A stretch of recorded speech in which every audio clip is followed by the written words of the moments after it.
Hi hello నమస్తే this is Yogitha welcome to my show. Hello madam మీరు ఇప్పుడు anchor కాదు. Sorry, okay. అలవాటు అయిపోయింది. కెమెరా మైక్ కనిపించగానే మనమే యాంకర్ అనుకుంటున్నాం. అలాగే అనుకుంటారనే కాస్త బ్రేక్ వేసేసుకోండి. ఇప్పుడు మీరు గెస్ట్, నేను యాంకర్. ఓ ఓకే. గైస్ మరి అర్థమైపోయింది కదా. సో మన ముందుండేది యోగిత గారు. సో ఆవిడ ఆల్రెడీ యాంకరే, కానీ లేటెస్ట్ గా యాక్టర్ గా కూడా టర్న్ అయ్యారు. అండ్ ఆ ఛాయలు ఇంకా పోలేదు అనుకుంటా, ఇంకా అలా వచ్చేస్తున్నారు. రీసెంట్ గా రిలీజ్ అయిన బ్యాండ్ మేళం మూవీలో శ్యామలగా అండ్ హీరో మదర్ గా కూడా యాక్ట్ చేసి ఒక క్యారెక్టర్ ఆర్టిస్ట్ గా కూడా ముందుకు దూసుకెళ్ళిపోతున్నారు అనమాట. ఆ దూసుకెళ్ళిపోయే దాని గురించి బ్రేక్ వేసుకుంటూ మనం ఈరోజు పాడ్కాస్ట్ చేసేద్దాం. యోగిత గారు ఎలా ఉన్నారు? హాయ్, ఇదిగో ఇలా ఉన్నా. ఆల్రెడీ హాయ్ ఇందాక చెప్పేశారు. ఏంటి ఇంకా యాంకరింగ్ చేయాలి పోలేదు అనుకుంటా, అసలు అలాగే ఇంకా అది అలవాటు అయిపోయిన వృత్తి కదా. 18 years of career as a anchor and latest గా యాక్టర్ గా టర్న్ అవడానికి ఏంటి అసలు సడన్ టర్న్? యాంకర్ అనేదానికంటే జర్నలిస్ట్ అంటే బెటర్ ఏమో. ఓకే. ఎందుకంటే ప్రాక్టికల్ గా అయిన జర్నలిస్ట్ మనం. ఫీల్డ్ లో రిపోర్టింగ్స్ అని, ఇప్పుడు మనం చేస్తున్నట్టు ఇంటర్వ్యూస్ అని, okay, programmes, news presenting, so అన్ని చేసేసాం. యాక్టింగ్ ఒకటే బ్యాలెన్స్ ఉండే, అది ఈ సినిమాతో తీరిపోయింది బ్యాండ్ మేళంతో. Okay. So almost 20 years. 20 years journalist గా ఒక 20 years. అంతే. అంటే ప్రోగ్రామింగ్ యాంకర్ గా 2 years, మిగతా 18 years అంతా కూడా జర్నలిస్ట్ గా. ఓకే. మరి కొత్త జర్నీ యాజ్ ఏ యాక్టర్ గా, క్యారెక్టర్ ఆర్టిస్ట్ గా ఎలా ఉంది? చాలా కొత్త జర్నీ, కొత్తగా ఉంది. నిజంగా చాలా బాగుంది. అంటే ఇట్లా ఉంటుందని నేను అస్సలు ఎక్స్పెక్ట్ చేయలేదు. మూవీలో ఆఫర్ రావడమే గ్రేట్. ఆ వచ్చిన ఆఫర్ కూడా ఎట్లా అంటే స్క్రీన్ స్పేస్ ఎక్కువ రావడం అండ్ ప్రూవ్ చేసుకునే ఛాన్స్ రావడం, బేసిక్గా నన్ను నమ్మి తీసుకోవడం, అసలు అన్ని అన్ఎక్స్పెక్టెడ్గా జరిగిపోయినాయి. సో ఇది వస్తున్న రెస్పాన్స్ కూడా చాలా బాగుంది, నేను ఎక్స్పెక్ట్ చేయలేదు. ఒక విషయం చెప్పండి, అంటే సినిమా వాళ్ళ దగ్గర నుంచి కొన్ని మాటలు మనం వింటూ ఉంటాం. యాంకర్స్ కి యాక్టింగ్ రాదు అని చెప్పేసి కొంతమంది ఫోబియా టైప్ లో కూడా అంటూ ఉంటారు. మీరు దాన్ని ఏమంటారు? వినలేదా? బట్ నేను విన్నాను. అవునా? అలా అంటారా? అంటే వాళ్ళ పర్స్పెక్టివ్ ఏమో. ఓకే. అంటే న్యూస్ చెప్పే వాళ్ళకి అదే ఫ్లో వస్తుంది, యాక్టింగ్ రాదు అని అనుకుంటారేమో. బేసిక్గా ఇన్బిల్టే మనం బాగా మల్టీ టాస్కింగ్ ఎక్కువ చేస్తుంటాం. సో అదేమన్నా వర్కౌట్ అయిందేమో నా విషయంలో. చూడండి, డైరెక్టర్స్ ఆల్రెడీ మేకర్స్ చూసారా, యాంకర్స్ కూడా యాక్ట్ చేయగలుగుతారు, న్యూస్ ప్రెజెంట్ కూడా యాక్ట్ చేయగలుగుతారు. అవకాశం ఇస్తే తెలుస్తుంది వాళ్ళు చేస్తారా లేదా అని. ముందే మైండ్ లో ఒకటి ఫిక్స్ అయిపోయి వీళ్ళు చేయలేరు అని అనుకుంటే అది అట్లే ఉండిపోతుంది. ఎవరికైనా ఛాన్స్ ఇస్తేనే కదా తెలిసేది. సో కోన గారి లాగే అందరూ ఆలోచించి అవకాశం ఇస్తే బాగుంటుందేమో అందరికి. అండ్ బ్యాండ్ మేళం సక్సెస్ ఎలా ఎంజాయ్ చేస్తున్నారు? మాటలు రావట్లే, అట్లా ఎంజాయ్ చేస్తున్నా. ఓకే. అండ్ కోనా సార్ ఈ రోజే మాట్లాడారు నాతో. నీకు తెలుసా హీరో హీరోయిన్ తర్వాత నీకు మంచి పేరు వచ్చింది అని అన్నారు. అక్కడ అసలు నాకు అమ్మయ్య అనుకున్నా. ఇప్పటికి 26th రిలీజ్ అయింది. సో ఒక 4-5 days అయిపోయింది ఆల్రెడీ. ఇప్పుడు ఆ మాట ఆయన నాకు చెప్పడం అనేది చాలా హ్యాపీగా అనిపించింది. మర్చిపోలేని ఇదైతే మాత్రం first experience, the best experience. కానీ మీరు ఆ క్యారెక్టర్ చేసిన తర్వాత నుంచి అంటే ఇండస్ట్రీ వైజ్ ఒక చిన్న టాక్ అనేది కూడా వింటున్నాను. ఏంటంటే మన తెలుగు ఇండస్ట్రీలో క్యారెక్టర్ ఆర్టిస్టులు లేడీస్ తగ్గిపోతున్న సమయంలో మీరు ఒక ఎంట్రీ ఇచ్చి ఆ కొత్త ఊపిరి పోసారనుకుంటా. అమ్మా, అంత పెద్ద మాటలు నేను అనలేను కానీ లేదా, అంటే ఆ స్పేస్ అనేది ఖాళీ అవుతున్న టైంలో ఓకే ఫిల్ చేయడానికి వీళ్ళు ఉన్నారు అని చెప్పేసి మీరు రావడం. మేబీ నాకు స్పేస్ దొరికింది అనుకోవాలి. మరి నిజంగా నాకు ఆఫర్స్ వస్తాయా లేదా చూడాలి. అందరికీ అన్నీ ఈజీగా ఏం రావు కదా. ఒక్కొక్కరు చాలా టాలెంటెడ్, బాగా ప్రయత్నిస్తూ ఉంటారు, ఆఫీస్లకి తిరుగుతూ ఉంటారు, యాక్టింగ్ కోసం ట్రై చేస్తారు. అందరికి అంత ఈజీగా అవకాశాలు రావాలి కదా. వస్తేనే ఎవరైనా ప్రూవ్ చేసుకుంటారు. అన్ఎక్స్పెక్టెడ్గా వచ్చింది ఆఫర్, కానీ నేను కొంచెం ఆ క్యారెక్టర్ గురించి తెలుసుకొని మా హస్బెండ్ దగ్గర కూడా నేను టిప్స్ కొన్ని తీసుకొని, తెలంగాణ స్లాంగ్ మాత్రం నేను బై బర్త్ హైదరాబాద్. ఓకే. ఈ బ్యాండ్ మేళం సినిమాలో ఏంటంటే తెలంగాణ స్లాంగ్ రూరల్ ఉంటుంది, కరీంనగర్ లాంగ్వేజ్ అన్నమాట. మా హస్బెండ్ ఏంటంటే ఆయన పుట్టి పెరిగింది రామంతపూర్, నేను పుట్టి పెరిగింది కోటి. మేమిద్దరం ఏంటంటే హైదరాబాదీస్ పక్కా. సో మనకి ఆ ఉర్దూ మిక్స్ ఎక్కువ ఉంటుంది అన్నమాట. కానీ బ్యాండ్ మేళంకి వచ్చేసరికి రూరల్ కావాలి. మా అత్తయ్య మామయ్య they are from Nalgonda district, Atmakur Mothkur అనమాట. అత్త ఆత్మకూరు, మామ మోత్కూరు, కోడలు కోటి అంటుండే మీడియాలో. Rhyming, timing. రైమింగ్, టైమింగ్ అట్లా కలిసినాయి. ఆ! అయితే మా హస్బెండ్ అట్లా నాకు కొన్ని దీన్నెట్లా అనాలి, దీన్నెట్లా పలకాలి అనంటే అవి కొన్ని చెప్పేవాడనమాట. అది హ్మ్. బాగా హెల్ప్ అయింది ఓకే. సినిమాలో. ఇప్పుడు నాకు ముందే డైలాగ్స్ ఇస్తారు గదా! కొంచెం నాకు సడెన్‌గా డౌట్ ఉన్నా ఫోన్ జేసి అడుగుతుండే. ఆమె లెక్కనే అనే దగ్గర ఆమె తీరే గానొస్తున్నవే అను. ఆమె లెక్కనే కనిపిస్తున్నవేకి హ్మ్. అది తెలంగాణనే. ఆమె తీరే గానొస్తున్నవి అనేది ఇంకొంచెం ఏజ్‌కి కనెక్ట్ అవ్వాలి గదా! హ్మ్. మదర్ అన్నప్పుడు మదర్స్ ఇట్లనే మాట్లాడతారు గదా! అట్లా అన్నమాట. అంటే రూరల్ బ్యాక్‌డ్రాప్‌లో తీసిన బావమరదళ్ళ స్టోరీ అనేటప్పటికి బోలెడన్నొచ్చాయి. అవును. కానీ బ్యాండ్ మేళం ద స్పెషల్‌గా అవ్వడానికి రీజన్ అంటే ఏం చెప్తారు? రీజన్ ఏంటంటే యాస్ ఎ ఆడియన్ హ్మ్. ఏదో ఇట్లా మనం పెద్ద సినిమాని జడ్జ్ చేయాలని కూర్చోవద్దు సినిమా చూసేటప్పుడు. లిటరల్లీ మన మనసు మీద చేసుకొని చెప్పండి. మీరు సినిమా దేనికోసం వెళ్తారు చూడడానికి? ఎంటర్‌టైన్‌మెంట్. అదుంది. యాహ్! ఇంకొకటి ఎమోషనల్ ఏమైనా ఉన్నాయా? లేవా? పూర్తిగా ఏడిపియొద్దు, పూర్తిగా నవ్వించొద్దు. అన్నీ ఉండాలి. అన్నీ మిక్స్ ఉండాలి. మరి ఏ కథ కొత్తదనుకోవచ్చు మనం. ఏదైనా హీరో, హీరోయిన్ కాన్‌ఫ్లిక్ట్ ఒస్తది. అది ఎట్లా వాళ్ళు కలిసారు ఏంటి? హ్మ్. సో, అదే బ్యాండ్ మేళం గూడా బావ-మరదళ్ళ స్టోరీయే. Family drama గూడుంది. కానీ ఇందులో బ్యాండ్ మేళంకి సంబంధించి కొంచెం ఉంటది. ఫ్రెండ్స్ ఉన్నారు గదా! అవును. ఫ్రెండ్స్ మెయిన్ హైలైట్ ఈ సినిమాకి. యాహ్! ఎంత బా చేశారో అసలు వాళ్ళు. బయట నుంచి ఒస్తుంది. ఏదో మనం పని చేసాం గాబట్టి సినిమా మీద ప్రేమతో చెప్పడం గాదిది. హ్మ్. మా చుట్టాలు చూసిన వాళ్ళు గానీ, ఫ్రెండ్స్ క్యారెక్టర్స్‌ని చాలా మెచ్చుకున్నారనమాట. కొత్త వాళ్ళైనా అస్సలు అట్లా లేరు. వాళ్ళు చాలా బా చేశారు అని జెప్పి. హ్మ్. నా గురించి లాస్ట్‌కే మా వాళ్ళు లాస్ట్‌కే చెప్పారు. ఎందుకంటే మా రిలేటివ్స్ కూడా అందరూ సినిమాని ఒక ఆడియన్‌గానే జూసారు గానీ, ఏదో నేను జేస్తున్నట్టుగా అయితే చూడలేదు ఎవరు. ఓకే.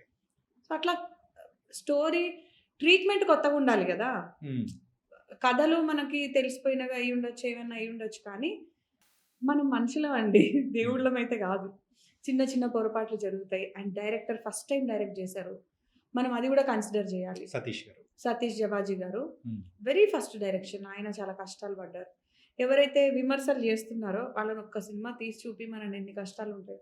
ఇప్పుడు చెప్పడం ఈజీనే. మనం అనడం ఈజీనే. హ్మ్. దాని గురించి తెలిస్తే గదా! ఏదో కష్టపడ్డారని గూడా మెచ్చుకోమనట్లేదు. హ్మ్. నిజంగా ఆడియన్‌గా జూసి మాట్లాడాలి అంటే. ఎందుకంటే మనం బయట థియేటర్‌లో మేము కూర్చొని జూసాం. సంధ్య థియేటర్ గాని, ప్రసాద్స్ గాని. హ్మ్. రియల్ ఆడియన్స్ ఎంజాయ్ చేస్తుంటే హ్యాపీ అనిపిస్తుంది. ఓకే. అప్పుడు ఈ క్రిటిక్స్ కానీ, రివ్యూస్ గాని, ఇవి చూసిన తర్వాత అవన్నీ మాకు పోయినాయి. ఏ మౌత్ టాక్ జాలసలు ఇవన్నీ ఎందుకు అనిపిచ్చేసింది. అంటే కొంచెం సీరియస్ టాపిక్స్‌లోకి వెళ్ళే ముందు హ్మ్. ఒకసారి చెప్పండి. మనము టీవీలో మనల్ని మనం చూసుకోవడము హ్మ్. అండ్ ఫోన్‌లో మనం చూసుకోవడము ఇట్స్ ఓకే. అంటే అవును. ఆ థ్రిల్ స్టార్టింగ్‌లో ఉండింటుంది. తర్వాత అయితే ఓకే అలవాటయిపోయింది. నేను మీడియాలోకొచ్చినప్పుడు మీడియా అనేది పెద్ద క్రేజ్. యాహ్! అప్పటికి ఇన్ని ఛానెల్స్ లేవు. ఇంత ఇది లేదు. కొత్త కొత్తగా అన్నమాట. లైక్ టీవీ9 ఉంది. ఎన్‌టీవీ ఉంది. టీవీ5 ఉంది. అట్లాంటి టైంలో నేను ఎన్‌టీవీలో టాప్ యాంకర్‌గా నన్ను నాకు ఫస్ట్ ఏమంటారు లైవ్ అవకాశం ఇచ్చిన మాతృ సంస్థ నాకు ఎన్‌టీవీ. ఓకే. సో, ఆహ్, ఆ క్రేజే వేరప్పుడు. హ్మ్. అంటే అట్లా టీవీలలో అండ్ ఫోన్‌లలో మనం చూసే యుగం నుంచి ఇప్పుడు ప్రెజెంట్ 70 ఆ బిగ్ సిల్వర్ స్క్రీన్ మీద మిమ్మల్ని మీరు చూసుకుంటున్నప్పుడు ఎలా అనిపించింది? కానీ మన రియల్ స్క్రీన్‌కి, సిల్వర్ స్క్రీన్‌కి ఒక డిఫరెన్స్ అయితే ఉంటది. ఏంటది? అంటే మనము యాంకర్స్‌గా చేసి ఉన్నాం. బాగా పర్ఫెక్షన్ ఇంపార్టెంట్. హ్మ్. ఎట్లున్నాం ఏంటి? కొంచెం లావుగా కనిపించింది. అంటే రియల్ దీనికి ఆన్ బిగ్ స్క్రీన్‌కి మాత్రం కొంచెం మనం వెయిట్ ఎక్కువ కనిపిస్తాం. హ్మ్. లిటరల్లీ ఒక 10 కేజెస్ అన్నా ఎక్కువ ఉండొచ్చేమో అనుకుంటున్నా. హ్మ్. అదైతే అనిపించింది. బట్ దాని వెనక కూడా నాకో స్టోరీ ఉంది. ఎందుకు ఓకే. లావున్నా బట్ అమ్మగా అది సెట్ అయిపోయింది గదా! హ్మ్. పెద్దగా కానీ హ్యాపీనెస్ పరంగా చూసుకుంటే అయితే ఫస్ట్ టైమ్ చూడడం కాబట్టి ఆ ఎక్సైట్‌మెంట్‌తోని చూడడం స్క్రీన్ మీద. నా సీన్స్ వస్తున్నప్పుడు గూడా కొన్ని ఇంట్రెస్టింగ్‌గా జనాలు నవ్వడం గాని అది మంచిగా అనిపించింది. ఎమోషనల్ అప్పుడు గూడా ఆ ఫీల్ అవతలాలు చెప్పడం బావుంది. కొత్తగా ఉంది. ఆ ట్రైలర్ స్టార్టింగ్‌లోనే మీ డైలాగ్‌తోనే మొదలైంది గదా! హ్మ్. ట్రైలర్ రిలీజ్ అయినప్పుడు. అవును. అది ఇంకొక happiness. And me co actor అయిన విజయ్ గారి గురించి. గోపరాజు విజయ్ గారు ఆయన అసలు టాప్ మోస్ట్ అంటే వాళ్ళ ఫాదర్ గూడా యాక్టరే గోపరాజు రమణ గారు. యాహ్! సో, విజయ్ గారేందంటే నాకు యాక్టింగ్ టైమ్‌లో బాగా టిప్స్ చెప్తుండే. హ్మ్. కొత్త గదా అన్న వంకతోని విపరీతమైన డౌట్‌లు అడిగేదాన్ననమాట. అంటే 'గో విత్ ద ఫ్లో' అల్లుకుపోవాలన్నట్టుగా ఉంటారాయన. హ్మ్. మనకది తెలీదు గదా! స్టార్టింగ్ గదా! సో ఏం టెన్షన్ లేదు. నెక్స్ట్ ఏం చేయాలి? ఫాలో అయిపో అంతే అంతే. అనని కూల్ చేసేసేవారు. హుహు. ఏమైనా చిన్న చిన్న డౌట్స్ ఉన్నా నెక్స్ట్ ఎట్లా చేయాలి ఏంటని బాగా కూల్‌గా టిప్స్ చెప్తుండే. ఇంకా అన్నిటికంటే హైలైట్ ఏంటంటే ద గ్రేట్ లెజెండ్ యాక్టర్ హ్మ్. సాయి కుమార్ గారి సిస్టర్‌గా యెస్. యాక్ట్ చేయడం ఎలా అనిపించింది? ఫస్ట్ మూవీ గూడా. అవును. అసలు ఆయన కాంబినేషన్ వస్తే నేను ఎట్లా చేస్తానో అని టెన్షన్ పడ్డా. హ్మ్. మేబీ భయంతోనో ఏదో తెలీదు గానీ, దేవుడి దయ వల్ల బాగానే చేశాను ఆ టైంకి. ఆయన అసలు నిజంగానే లెజెండ్ యాక్టర్. చదువుకుంటారు. ఎట్లా చేయాలని అంత సింగిల్ టేక్‌లో చేసేస్తా ఉంటారనమాట. హ్మ్. ఆయన సింగిల్ టేక్ కాబట్టి మనకు కూడా భయం ఉంటది. ఎట్లన్నా సరే అది పోగొట్టొద్దు. మళ్ళీ మన వల్ల ఒక టేక్ ఇదవుతదన్న ఇది ఉంటది. ఎప్పుడైనా గాని సెకండ్ టేక్ పోయినప్పుడు ఎట్లుండింది? ఏమన్నా ఎళ్లారా ఆ టైంలో? అంటే ఆబ్వియస్‌లీ అవుతాయి. ఎందుకంటే ఒక మాస్టర్ షాట్ అని, ఒక క్లోజ్ అని ఇవన్నీ తీసుకుంటారు కాబట్టి డెఫినెట్‌లీ మనం చేయాలి. ఇందులో కుదరకపోయినా అందులో ప్రూవ్ చేసుకోవచ్చు. అందులో కుదరకపోయినా ఇందులో ప్రూవ్ చేసుకోవచ్చు. సో, అట్లాంటి టైంలో అంతే వాళ్ళని ఫాలో అవ్వడమే చూసి నేర్చుకున్నట్టుగానే అనిపించింది. Okay. Let's enter into the few serious topics. హుహు. యాస్ ఎ మీడియా పర్సన్‌గా చెప్తారా? లేకపోతే మూవీలో యాక్ట్ చేశారు కాబట్టి ఆ పర్సన్‌గా చెప్తారా? It's your choice. హుహు. హ్మ్. 'బ్యాండమిల' మూవీ గురించి కొన్ని నెగెటివ్ రివ్యూస్ కైండ్ ఆఫ్ మన మీడియాలలోనే రావడం కానీ, సో దీన్ని ఎలా తీసుకున్నారు మీరు? ఇక్కడ ఎంత బ్యాలెన్స్‌డ్‌గా మాట్లాడాలో ఇప్పుడు నాకు హ్మ్. అర్థం కావట్లేదు. అటు మూవీలో యాక్ట్ చేసిన పరంగా పక్కన పెడితే, హ్మ్. మూవీ ఆడియన్‌గానే నేను మాట్లాడాలి. నా యాక్టింగ్ అది పక్కన పెట్టేద్దాం. అసలు ఓకే. నేనేదో చేశాననేది మర్చిపోదాం కాసేపు. హ్మ్. ఆడియన్ ఒపీనియన్ రివ్యూస్‌లో రావాలి గదా! యాహ్! రివ్యూయర్ ఒపీనియన్ ఆడియన్ మీద రుద్దుతున్నారేమో అని నా పర్సనల్ ఫీలింగ్. ఎందుకంటే జెన్యూన్‌గా మాట్లాడుకుంటే, హ్మ్. మన మనస్సాక్షితో మాట్లాడుకుంటే, సినిమా ఒక క్రిటిక్స్ కాబట్టి ఎట్టి పరిస్థితుల్లో ఇందులో లోపాలు ఎతకాలి అని అనుకుంటారేమో మరి. అంటే కూర్చున్నప్పుడు ఇంక లోపాలు ఎతకడానికే కూర్చుంటారు అన్నట్టా? ఎగ్జాక్ట్‌లీ అదే అనిపిస్తుంది. హ్మ్. మేము చాలా షాక్ అయ్యాం. ఈ సినిమాకి అంత బ్యాడ్ ఏముందాడో నాకు అర్థం కాలేదు. మరీ పగబట్టినట్టు రాసారండి. హ్మ్. 5 ఔట్ ఆఫ్ 1.5 ఏంటి? 5 ఔట్ ఆఫ్ 2 ఏంటి? యాహ్! కొన్ని నెలలు. Sorry 1.5 out of 5 I think ఇట్లనే కదా చెప్తారు. 1.25 ఆ! 2 అలా హ్మ్. ఇచ్చిన అదే 5కి out of 5. Out of 5. So, అసలు మరీ బావుంది గదా! మా అమ్మయితే ఇంట్లో మా హ్మ్. అమ్మ సినిమా చూసైతే నాకు 'బ్యాండ్ మేళం' సరిపోలేదు 'బ్యాండ్ మేళం 2' రావాలనిపిస్తుంది. హ్మ్. మస్తు నవ్వుకున్నా నేనైతే అని మా అమ్మ అన్నది. హ్మ్. అంతెందుకండి నా కూతురు ఇప్పుడు అది 7థ్ స్టాండర్డ్‌కెళ్ళింది. అది కూర్చున్నప్పటి నుంచి ఆ ఫ్రెండ్స్ కామెడీ మొత్తం హీరోది స్టార్ట్ అయినప్పటి నుంచి కూడా స్టార్టింగ్ నుంచి నవ్వుతానే ఉంది. హ్మ్. చిన్న పిల్లకి నచ్చింది సినిమా. హ్మ్. పెద్దావిడ మా అమ్మ ఉంది. మా అమ్మకి నచ్చింది.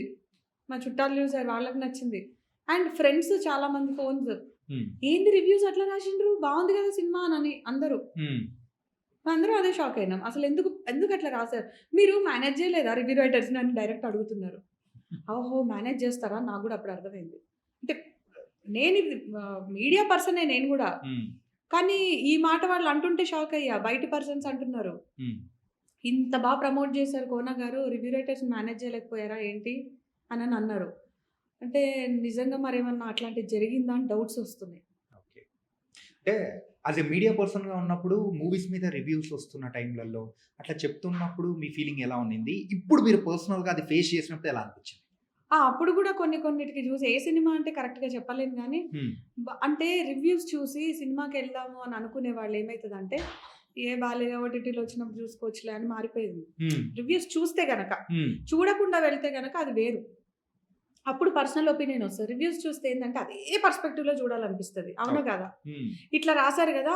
అవును వాళ్ళు కరెక్టే రాసారు. ఇట్లా రాసారు గదా! అవును ఇది కరెక్టే. అని అప్పుడు అనిపిస్తది గానీ, హ్మ్. అవేవి పట్టించుకోకుండా ఫ్రెష్ మైండ్‌తో చూస్తే మీకంటూ ఒక ఓన్ ఒపీనియన్ వస్తది. ఓకే. అవునా కాదా? నేనైతే అట్లా అనుకుంటున్నా. ఓకే. ఎందుకంటే నేను సినిమా యాక్ట్ చేసింది పక్కన పెట్టి నేను గూడా ఒక ఆడియన్‌గానే చూషినా అనమాట. హ్మ్. మైనస్‌లు మాకు గూడా కొన్ని అనిపించినాయి. మనం దేవుళ్ళం గాదు. మనిషి అనేవాడు ప్రతి ఒక్కడు ఓ చిన్న తప్పు చేస్తారు ఎవరో. ఎవరైనా సరే ఓ చిన్న తప్పు చేస్తారు. మరీ అది క్షమించరాని నేరాలైతే గాదు. పగబట్టినట్టు రాసేంతైతే లేదు అని నేను పగబట్టారు. అట్లే అనిపిస్తుంది. ఇంత ప్రమోట్ చేశారు గదా! ఇంత ఓవర్ ప్రమోట్ చేశారు గదా! హ్మ్. చూద్దాం అసలు దీని సంగతేందో అన్నట్టుగా చేసినారేమో అనిపిస్తుంది. ఓకే. అండ్ ఫస్ట్ డెబ్యూటెంట్ మూవీయే. సో వండర్‌ఫుల్ క్యారెక్టర్ వచ్చింది. దాంతో పాటు క్యారవాన్ వచ్చింది. ఇవన్నీ రావడానికి రీజన్ మీ హస్బెండ్ డైరెక్టర్ అవ్వడం వలన. లేకపోతే మీరు 18 ఇయర్స్ ఆఫ్ జర్నలిస్ట్ కెరియర్‌లో ఉన్న పరిచయాల వలన? అసలు ఇవేవి కాదు. హ్మ్. ఆ టైం అట్లా కుదిరింది అంతే. ఎలా? నేను ఒకసారి యూఎస్ ట్రిప్‌లో ఉన్నప్పుడు హ్మ్. డైరెక్టర్ విఎన్ ఆదిత్య గారు, ఆయనది 'ఫనీ' అని సినిమా జరుగుతుంది అక్కడ షూటింగ్. ఓకే. అంటే ఆయన జనరల్‌గా మాకు పరిచయమే, ఫ్యామిలీ ఫ్రెండ్ సార్. హ్మ్. సో, అనుకోకుండా అమ్మ యూఎస్‌లోనే ఉన్నావు కదా! ఒక క్యారెక్టర్ ఉంది. అంటే మన న్యూస్ రీడర్ గెటప్పే ఉంటది. అక్కడ రియల్ ఎస్టేట్ ఏజెంట్ అంట. Okay. Okay. Same blazer kind of అట్లా. మా హీరోకి ఒక హాంటెడ్ హౌస్ అమ్మాలి రియల్ ఎస్టేట్ ఏజెంట్‌గా. హ్మ్. ఎక్కడున్నావు అంటే, ఇట్లా ఆస్టిన్‌లో ఉన్నాను సార్ అన్నా. అయితే మనది డాలస్‌లోనే అమ్మ, వస్తారా అంటే, హ్యాపీగా సార్ మీరు అడగడం అనని హ్యాపీగా ఫీల్ అయ్యి అక్కడికి వెళ్ళిపోయా. ఓకే. 1 డే షూట్ అంతే. హ్మ్. ఆ హాంటెడ్ హౌస్ అమ్మాలి హీరోకి అమ్మేసా ఆ క్యారెక్టర్. డబ్బులు కూడా ఇచ్చారు. హ్మ్. హ్యాపీ వచ్చేసా బ్యాక్ అయిపోయింది. డాలర్‌లా? మనీనా? లేతే రూపీసా? అక్కడ డాలర్సే కదా! అక్కడ డాలర్సే ఇచ్చారా? ఓకే. సో, అయిపోయింది. ఇండియాకొచ్చిన తర్వాత యాక్చువల్ ఆ 'ఫనీ' సినిమా ప్రొడ్యూసర్ ఎవరంటే విఎన్ ఆదిత్య గారి చెల్లెలు. హుహు. సో, వారి హస్బెండ్ ఉన్నారు శాస్త్రి గారని. హ్మ్. ఆయన బర్త్‌డే ఉండింది. బేసిక్‌గా ఇక్కడ ఇంకొక ట్విస్ట్ ఏంటంటే, నేను ఆ స్కెడ్యూలు, ఆ మూవీదంతా అయిపోయింది. హ్మ్. నెక్స్ట్ మళ్ళీ ఒకసారి నేను యూఎస్‌కెళ్ళా. మా పాప సమ్మర్ హాలిడేస్‌కి హ్మ్. ట్రిప్‌కి తీసుకెళ్ళా. 45 డేస్ ట్రిప్ అంతా హ్యాపీగా జరిగిపోయింది. లాస్ట్ నేను బయలుదేరాల్సిన 5 డేస్ బిఫోర్ అక్కడ పడ్డాను. కాలు కొంచెం స్కిడ్ అయ్యి ఓకే. ట్రిప్‌లో. అట్లనే అక్కడ లోకల్‌గా డాక్టర్‌కి చూపించుకున్నాం. ఏదో తంటాలు పడ్డాను. బ్రేస్ బూట్ అది ఇది ఇచ్చి వచ్చా ఇండియాకి. ఇండియాకి రాగానే సర్జరీ అయింది. యాంకిల్‌లో ప్లేటేశారు. సో, ఇదెందుకు చెప్తున్నా అంటే, ఈ సర్జరీ అయిన 1 మంత్‌కి వీణాదిత్య గారి కాలొచ్చింది నాకు. హ్మ్. శాస్త్రి గారి బర్త్‌డే ఉంది అని. అదే ప్రొడ్యూసర్ అని చెప్పాను కదా! వాళ్ళ యాహ్! సిస్టరు. హ్మ్. బర్త్‌డే ఉందమ్మా రండి, నువ్వు మీ హస్బెండ్ రండి అంటే ఇద్దరం వెళ్ళాం. అంటే చాలా రోజుల తర్వాత కదా! వాళ్ళని కలవాలన్న ఉద్దేశంతో వెళ్ళామనమాట బాలేకపోయినా. హ్మ్. అంటే లెగ్ కొంచెం లింప్ ఉంది నాకు. యాహ్! సో, అట్లనే వెళ్ళాము. వెళ్తే అనుకోకుండా అన్ మామూలుగా మనం ఇంటర్‌వ్యూస్ చేస్తున్నాం. కోన గారు గూడా ముందు తెలుసు మనకి. అక్కడ Kona Venkat sir acting interest ఉందా అని అడిగారనమాట. హ్మ్. ఎవరికుండదు సార్. అంటే బేసిక్‌గా నా మాట తీరే అంత కొంచెం అల్లరిగా మాట్లాడుతూ ఉంటా. ఎవరికుండదు సార్ అని హ్మ్. క్యాజువల్‌గా ఉంది పర్వాలేదు ఉంది. ఏంటో చెప్పండి అంటే, ఇట్లా ఒక సినిమా, కోర్ట్ సినిమా పేరు 'రోషన్ అండ్ సిరి'. సేమ్ ఇద్దరితోనే మళ్ళీ రిపీట్ మనం చేస్తున్నాం. యంగ్ మదర్ యాక్టివ్ రోల్ అది. తెలంగాణ స్లాంగ్. హ్మ్. అనంటే ఓకే చేస్తా. కానీ నేను ఆడిషన్ అవి ఇవ్వలేను సార్. నాకు భయం. డైరెక్ట్ నాకు యాంబియన్స్‌లో చేయాలనుంది అన్న టైప్‌లో షేర్ చేసుకున్నా. ఓకే. అదే అలాంటి స్థాయిలో ఉన్న వ్యక్తి నేనట్లా మాట్లాడితే, ఏంది వేరేళ్ళని చూసుకోవచ్చు అనుకోవచ్చు కదా! యాహ్! ఆయన చాలా కూల్, ఫ్రెండ్లీ. హ్మ్. అలాగే చేద్దాం అన్నారు అంతే. అంటే ఓకే అనుకున్నా. నెక్స్ట్ డే కాల్ చేసి ఆఫీస్‌కి సార్ మళ్ళీ ఆఫీస్‌కి రమ్మంటున్నారు అనంటే, లేదమ్మా నువ్వేం చేస్తున్నావో నీకు తెలియాలి గదా! క్యారెక్టర్ ఏంటి? స్టోరీ ఏంటి? నీకు కొత్త గదమ్మా! తెలియాలి గదా! అంటే, సరే అని ఎళ్ళా. డైరెక్టర్ గారు చెప్పారు స్టోరీ. అంటే మొత్తం స్టోరీ గాదు. గ్లింప్స్ కింద చెప్పారు. హ్మ్. నా క్యారెక్టర్ ఏందో చెప్పారు. నాకు బా నచ్చింది. నేను చేయగలుగుతా అని నా లోపల సబ్‌కాన్షియస్ మైండ్‌లో ఉంది. యాహ్! కానీ అక్కడ మీరు చేయండి ఒకసారి ఎట్లా చేస్తారు అంటే నేను చేయలేకపోతున్నా. హ్మ్. అంటే నాకు యాంబియన్స్ గావాలన్న ఫీల్. మనకెట్లుంటుందంటే ఒక అంటే మనం యాంబియన్స్ యాంకర్స్ సెటప్. ఒక కాన్ఫిడెన్స్ మనలో ఉంటది. హ్మ్. మేము చాలా చేసినాం ఇదేంది అన్న ఫీల్‌లో ఉంటాం గదా! అదో ఏదో తెలీదు మొత్తం మీదైతే. బ యాక్టింగ్ అని అనుకోని చేస్తే భయపడాలి. హ్మ్. ఇదంతా అందులో మనకి ఆ సిట్యుయేషన్ ఎదురైతే ఎట్లా చేస్తామో అదే సినిమా అని మా హస్బెండ్ నాకొక చెప్పిండుండే అన్నమాట. ఓకే. సో, మళ్ళీ నెక్స్ట్ టైమ్ ఒకసారి ఎళ్ళినప్పుడు అప్పుడు ధైర్యం చేసి చేసేసా. వాళ్ళకి అర్థమైపోయింది. ఈ మాత్రం చేస్తే మనం చేయించుకోవచ్చులే ఈ అమ్మాయితో అని చెప్పి. ఓకే. సో, అట్లా డైరెక్టర్ గూడా కొంచెం భయపడ్డారు. కానీ షూట్ అయిన తర్వాత ఆయనకు గూడా ధైర్యం వచ్చింది. ఓకే. ఈమె చేస్తదిలే అని. ఓవరాల్‌గా అయితే మెప్పించగలిగా వాళ్ళని. హ్మ్. హ్యాపీ. ఓకే. సో, అట్లా వచ్చింది offer. So, anchoring life and journalist life బావుందా? లేకపోతే ఈ యాక్టింగ్ లైఫ్ బావుందా? అబ్బా! 2 కళ్ళల్లో ఏది అప్పుడే మొదలెట్టేసారు. యాక్టింగ్ అప్పుడే మొదలెట్టేసారు. అట్లేం కాదు గానీ నిజంగా గూడా. హ్మ్. ఆఫర్స్ వస్తే అది చేస్తా. ఓకే. రాకపోతే ఎట్లైనా ప్రొఫెషన్ ఉంది. నేనేమి నా ప్రొఫెషన్ వదిలైతే చేయను. హ్మ్. లీవ్స్ పెట్టుకుంటా. నేనేదైతే ఛానెల్‌కి పని చేస్తున్నానో అడుగుతా పర్మిషన్. లీవులు పెట్టుకుంటా, చేస్తా. లేదా ఫ్రీలాన్స్ చేసుకుంటాం. మనకి ఆ వర్క్ ఎట్లాగో ఉందిగా, మన ప్రొఫెషన్ ఎట్లాగో Yeah. ఉంది కాబట్టి అదే ఇదే 2 కావాలి, 2 చేసుకుంటా. హ్మ్. 2 బాగున్నాయి అంతే. కానీ చూస్తుంటే ఝాన్సీ గారు, ఉదయ్ భాను గారు, హ్మ్. సుమ గారు అందరూ యాంకరింగ్ ఫీల్డ్ నుంచి వచ్చి యాక్టింగ్ అవును. కూడా చేస్తూ ఇట్లా ఉండేటప్పటికి ఇంకా మనం కూడా చెయ్యొచ్చు అని చాలా మందికి కూడా ఇన్స్పిరేషన్ కాన్ఫిడెన్స్. అవుతూ ఉంటే కాన్ఫిడెన్స్ హ్మ్. చాలా బాగా ఇలాంటి అనిపిస్తుంది. అవకాశాలు రావడం వల్ల మనకి కాన్ఫిడెన్స్ వస్తది. హ్మ్. ఏవేవో గాసిప్స్ వస్తాయి గానీ ఇండస్ట్రీ గురించి.